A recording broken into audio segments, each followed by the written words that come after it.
start with the economy. President Trump's new 50% tariffs on steel and aluminum have been in effect since midnight. This impacts just about every steel-producing country except the UK, which remains at 25%.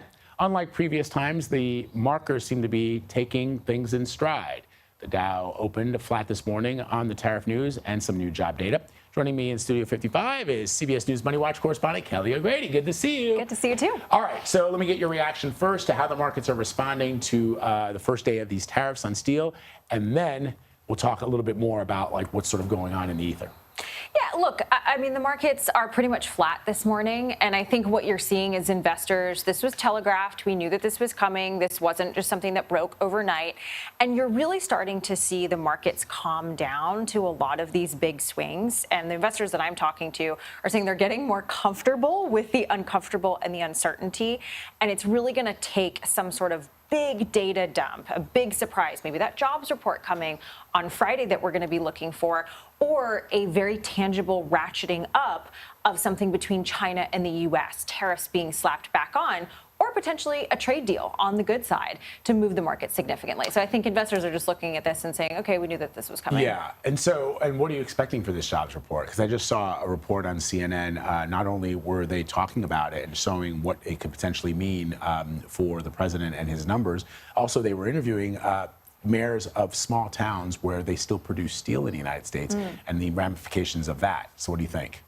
Yeah, so this is really interesting because we did get some new jobs data today. It's called the ADP report. It looks at the private sector.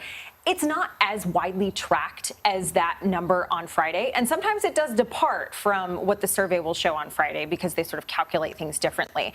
But what this showed, which gave me warnings, is it came in much lighter than expected. We were expecting the private sector to add over 110,000 jobs. We added just 37,000. Isn't that the lowest in a decade? It's in 2 years for this particular report. Yeah, going back to 2023. When you peel back the onion, two things really stuck out to me. One, the manufacturing sector lost jobs. You brought up the steel tariffs, yes, right? The raw material costs are really tough for these manufacturers. You go back to 2018 when we had the steel and aluminum tariffs under the first administration.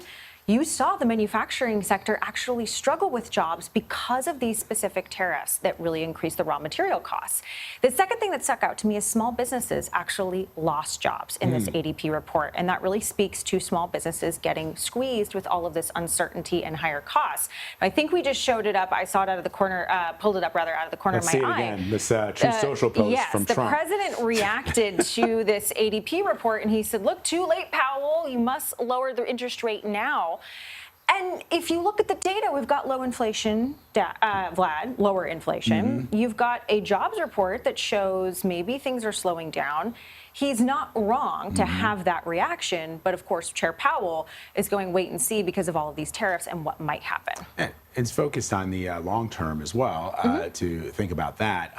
And also the president conducting this Twitter diplomacy to either Chairman Powell or even I just saw one earlier where he saying that Xi Jinping drives a hard bargain. Yeah.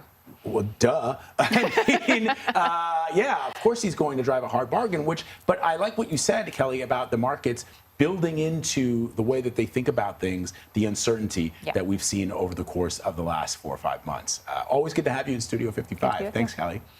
All right, let's bring in CBS News correspondent Natalie Brand at the White House for us. So Natalie, you just heard me and Kelly talking about that Truth Social post from the President of the United States that Xi Jinping is very tough.